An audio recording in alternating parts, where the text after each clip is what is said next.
I suppose we should follow old danger-prone Daphne first, since she's the only one going solo. On page 16.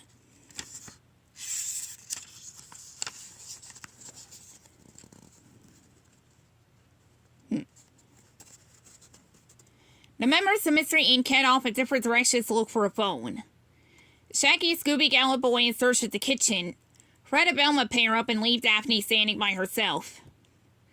I guess I'm on my own, Daphne shrugs.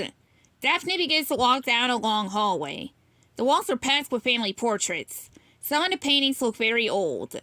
Other portraits are newer. All the frames have nameplates to identify the person in the picture. Violet de Fleur, Daisy de Fleur, Rose de Fleur. No, Daphne reads aloud as she strolls. No, wow. The LaFleur family sure likes flower names. One portrait in particular attracts Daphne's attention. It is a painting of a very handsome man in a Civil War uniform. Daphne looks at the nameplate. Michael Labar. Why, I do declare you are a handsome devil. Daphne giggles and fans herself with her hand like a southern belle. As Daphne turns away from the portrait and continues down the hall, she doesn't notice a glint in the eyes of the painted image.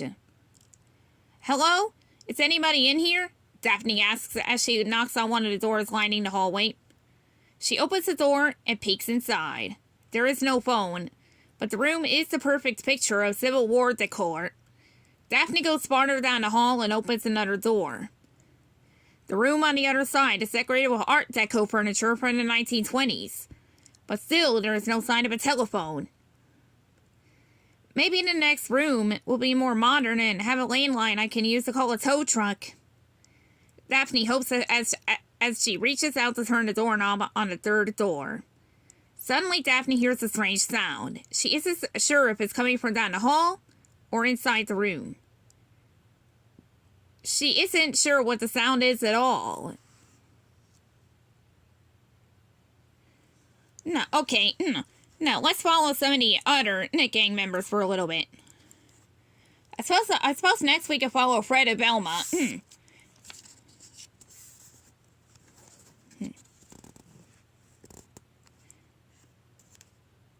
Fred and Velma head down a long hallway to look for a phone. Velma is fascinated by antique architecture and furniture. This is like being in a museum, Velma sighs in awe. Just think of all the history this house has seen. It looks pretty old, Fred agrees. It also looks a lot larger on the inside than the outside. I mean, it seems small from the street. It's probably an optical illusion. No, I see it like Trompe l'oeil painting. What? Velma suggests. Fred doesn't pay much attention to what? Doesn't pay much attention to Velma as she starts talking about painting techniques and antebellum architecture. He's more interested in finding a landline to getting out of the house. It gives him the creeps. A cold draft of air brushes against the back of Fred's neck. It makes him shiver. He turns around, but all he sees is an ancestor's portrait glaring down at him. That makes him shiver even more. Suddenly, the eyes in the portrait seem to move. Fred blinks and wonders if he just imagined seeing that. Maybe it was Trompe l'oeil. Fred. Let's see. Mutters. Look, I try very hard to pronounce these things. I try my hardest. Fred looks around for Velma to ask her to come look at the painting, but she has wandered out of sight. Where's an arts expert when you need one? Fred sighs and stands on tiptoe to peer at the portrait. Fred braces his hands on the wall on the other side of the painting. Suddenly, the wall pivots and opens up. Fred loses his balance and falls into the opening. The wall section swivels closed without a sound. When Velma comes back down the hall a moment later, Fred is nowhere to be seen. Where did Fred disappear to? Velma wonders aloud. I wish he had told me he wanted the two of us to split up. Now it is up to Velma to search for her phone by herself.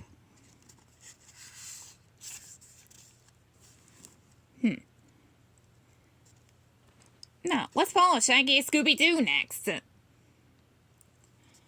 Scoobs and I will look for a phone in the kitchen, Shaggy announces as the gang splits up. The two pals trot off Down one of the hallways leading from the foyer. I hope we find a snack. I'm hungry, Shaggy says. Ree-roo, Scooby agrees with a sigh. We're going to miss out on Chef and Emeril's and shrimp gumbo and his shrimp stew, shrimp soup, shrimp kebabs, the fried shrimp, shrimp and grits. So basically shrimp everything. Shaggy recites. The pair continues to dream about the celebrity chef's delicious dishes until they finally find the mansion's kitchen. Suddenly their conversation drops dead. Their jaws drop open, and their eyes expand as wide as pie plates. Do you see what I see, Scoobs? Shaggy gulps in disbelief. Raw? Scooby replies. Shaggy and Scooby stand in the doorway to the mansion's modern kitchen. Shiny pots and pans gleam like stars in the sky. The side-by-side double refrigerators are as large as a mystery machine. This isn't a kitchen. It's heaven, Shaggy proclaims. The pals forget all about finding a phone. They head straight for the fridge. The doors open to reveal enough food to feed a Southern army. Like, maybe I'm not going to miss going to Chef and Maria's place after all, Shaggy says and reaches for a barbecued turkey leg. Nay, y'all just hold up there, boys, a strict voice commands. What y'all doing in my kitchen? Shaggy and Scooby freeze in mid-grab. When they turn to face the owner of the voice, they gasp in surprise. A figure dressed in white stands before them. It's a roast! Scooby yelps.